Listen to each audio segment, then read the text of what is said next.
10일 코로나 바이러스 감염증 19 국내 발생 현황을 말씀드리겠습니다.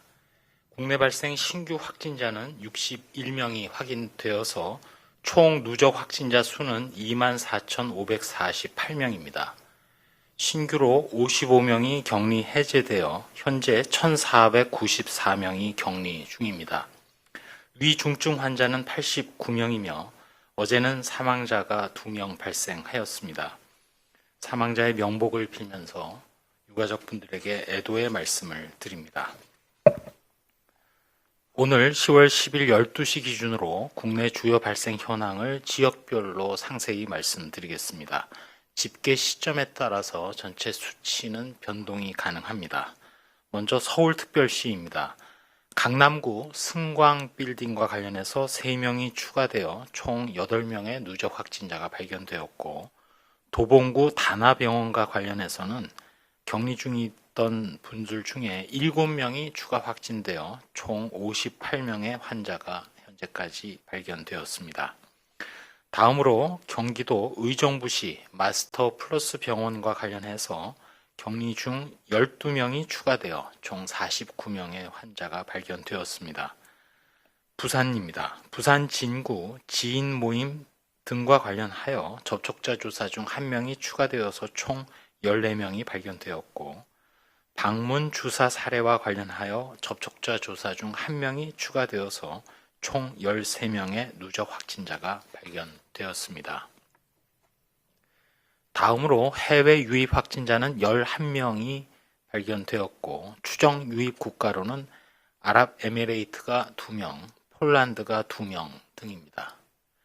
치료와 관련하여 렘데시비르가 62개 병원에 총 585명의 환자에게 공급되었습니다.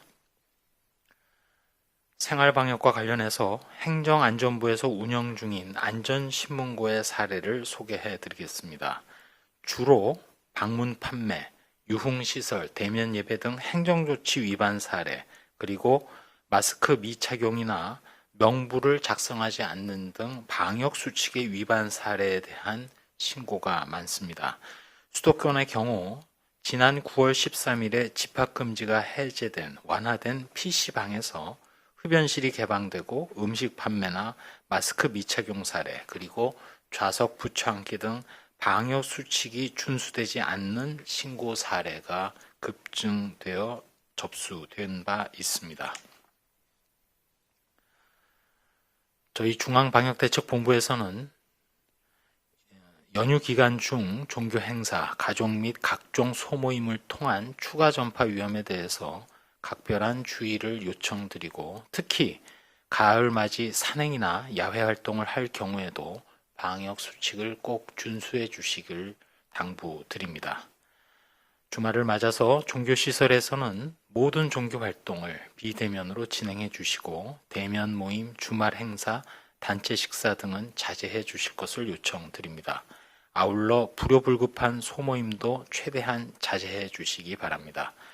특별히 안전한 산행을 위해서 단체 산행을 자제해 주시고, 동행 인원은 최소화해 주실 것도 강조드립니다.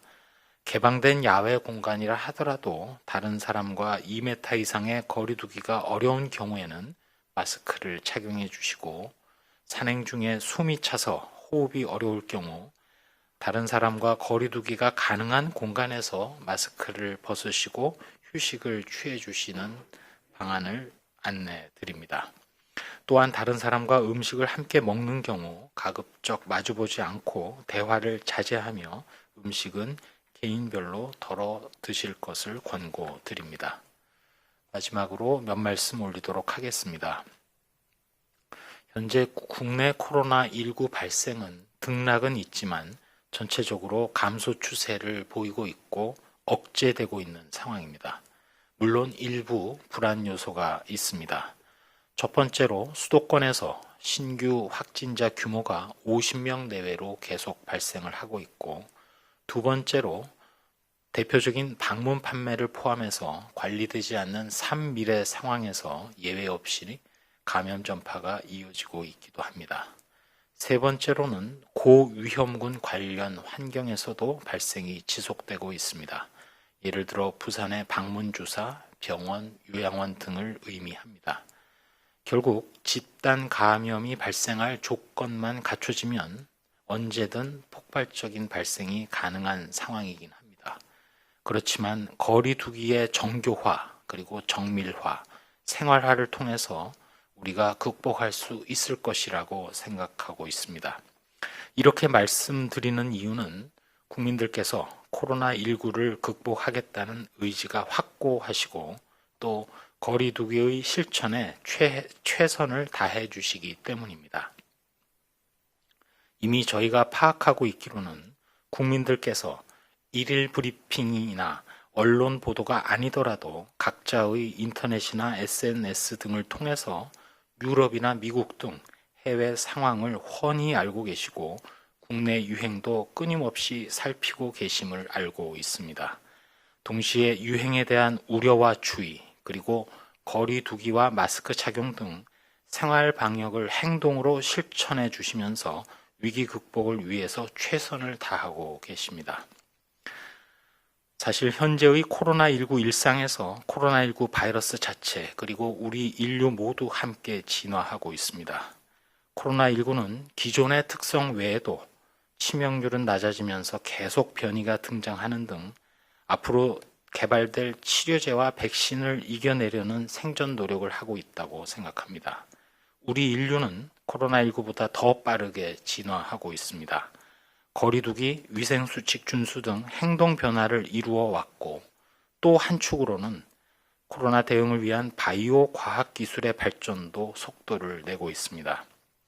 지난번 언젠가 내년 추석 연휴는 금년과는 상황이 달라질 것이라고 말씀드린 바 있습니다. 치료제, 백신, 진단제제, 의료기기, 진단기술, 합병증 관리 등 모든 분야에서 변화와 발전을 목표로 지금 뛰고 있습니다. 지금은 작은 발전이나 발견도 큰 변화를 불러올 수 있습니다. 예를 들어서 새롭게 등장하는 치료제가 방역 대책이나 진료의 틀에도 영향을 줄 수 있고 새로 등장하는 진단 제제가 검사 체계를 변화시킬 수도 있습니다. 방역 대책의 작거나 또는 큰 틀이 기술 발전과 연구 분석에 달려 있기에 지금도 연구자나 연구기관, 기업 등에서 최선의 노력을 다하고 있다는 말씀을 드리면서 예방과 치료, 방역과 연구 개발 등 각계의 협력 그리고 국민 여러분의 거리 두기에 적극적인 참여에 거듭 감사드립니다.